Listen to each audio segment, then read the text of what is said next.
Hey, what's up gamers? Been a while, hasn't it? I think the time has come to revisit the Lost Origins series since I finally speedrun Twilight Princess, hint hint, follow my Twitch channel, hint hint. I think the reason I didn't feel motivated to go much further with the lore of Twilight Princess is because there isn't really a ton I want to talk about in this game compared to Majora's Mask. But there are a few points I've been looking forward to talking about, and with Tears of the Kingdom coming out in May, I thought we might as well jump back into things before we get a bunch of new lore to unpack. So, let's not waste any more time. In the last video, we talked about how the Hero of Time changed the course of history by returning to his old home in Kokiri Forest. We also established him as a possible founder of Ordon Village given its proximity to the Lost Woods. Also, from clues scattered around Ordon, we theorized that Malon became his wife and their union helped shape the economy of that area. So with some of Link's history figured out, I thought we'd talk about what I wanted to discuss most with this game, how the plot of Twilight Princess began. It's given that the events of Twilight Princess started with Ganondorf's imprisonment in the Twilight Realm, but how did he get captured by the sages in the first place? My answer is that there was an event, or more like a war, that led to the capture of the Gerudo King. And what's funny is they don't explain how this came to be. The sages merely say, "In all his fury and might, he was blind to any danger, and thus was he exposed, subdued, and brought to justice." That's all well and good, but I think we'd like to know more. So this is how I think things began.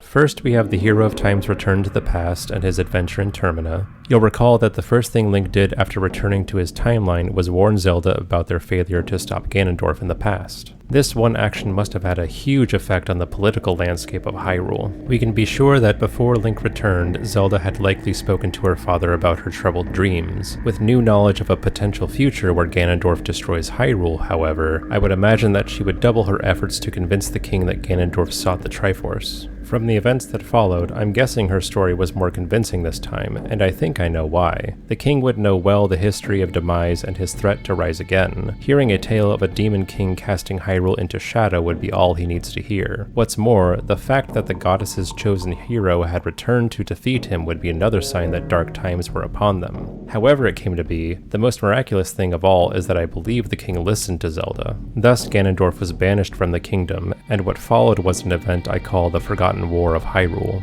Another thing I'd like us to consider is the fact that the Gerudo are curiously absent from Twilight Princess. If banishing Ganondorf is what started the war, consider what his actions meant for his people. Because Gerudo law dictates that lone male Gerudo must rule over all, his status as a traitor to Hyrule would incriminate all Gerudo. Despite his rightful status as king, we know from Ocarina of Time that the Gerudo were not entirely unified behind Ganondorf. My guess is that the Gerudo split into two factions, some joining Ganondorf's war to lay their lives on the line, while others would flee Hyrule completely. And with that, the stage was set for this Forgotten War. We don't know a lot about what occurred in this time frame, but I think there's enough clues in Twilight Princess to make some firm assumptions. First, note how many landmarks have moved around from the era of Ocarina of Time to Twilight Princess. The Temple of Time and likely Castletown lay in ruins of the now Sacred Grove, and old locations such as Zora's Domain, Goron City, Kakariko Village, and Hyrule Castle have resettled to new locations. And for whatever reason, Kokiri Forest is either hidden or was destroyed.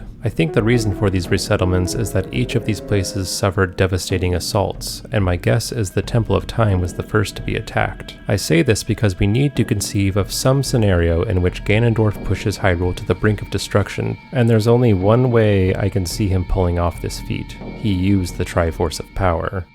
Of course we know he came to possess the Triforce eventually, but how exactly? In this revised timeline, the Triforce never split into three parts because Link never opened the Door of Time, so in order to get to the Sacred Realm, he would need to destroy the building itself, thus the ruins we see in Twilight Princess. I can imagine him bending all of his will and magic toward this one goal of bringing down the walls of the temple at their foundations just to get what he sought. And of course the prophecy would come true once again, splitting the Triforce into three. With its power, he was then able to attack the Gorons, Zoras, and Kakariko. But what could stop him if he took things that far? As this war was taking shape, I think that the Hero of Time was hard at work trying to find something to stop Ganondorf. What he turned to was the power of the sages sages. Whether it was by his efforts alone or simply the sages taking drastic measures, at some point the sages decided to take residence of the Arbiter's grounds to lay the final trap for Ganondorf. And in that final hour, perhaps it was Link that finally stepped out of the shadows to challenge his old rival. In the last video, I theorized that he returned to Hyrule after spending some time learning sword training in Termina, and that he obtained a new armor that gives him the power to turn into a wolf. But what happened in that confrontation? For one, I don't believe that Link used the Master Sword at any point. If he had, perhaps he would have succeeded in destroying Ganon and thus been remembered for his efforts. We know that the hero's shade died in regret, and it's conceivable that it was in this fight he lost his right eye and perhaps his life as well.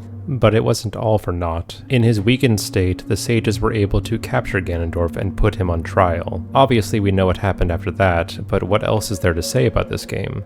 For my part, there really isn't a lot I have left to say, so I think we'll move on to discussing the post-game, because if you know the story well, there's some mysteries that get uncovered as you progress through the game. For example, Twilight Princess seems to infer that the Sheikah had a more prominent role in Hyrule than just serving the royal family. Up to this point, the only mention of Sheikah was a vague claim in Ocarina of Time that Impa led their tribe, but I think if we take a closer look at Twilight Princess, we'll find that the characters of this game had a heavy hand in shaping Hyrule's future as well. So I think that's where we'll end for today. Thanks for watching, and as always be sure to check me out on Twitch where I speedrun all sorts of Zelda games. Also check out some of my other videos like Majora's Mask theories and full game playthroughs as well. See you guys!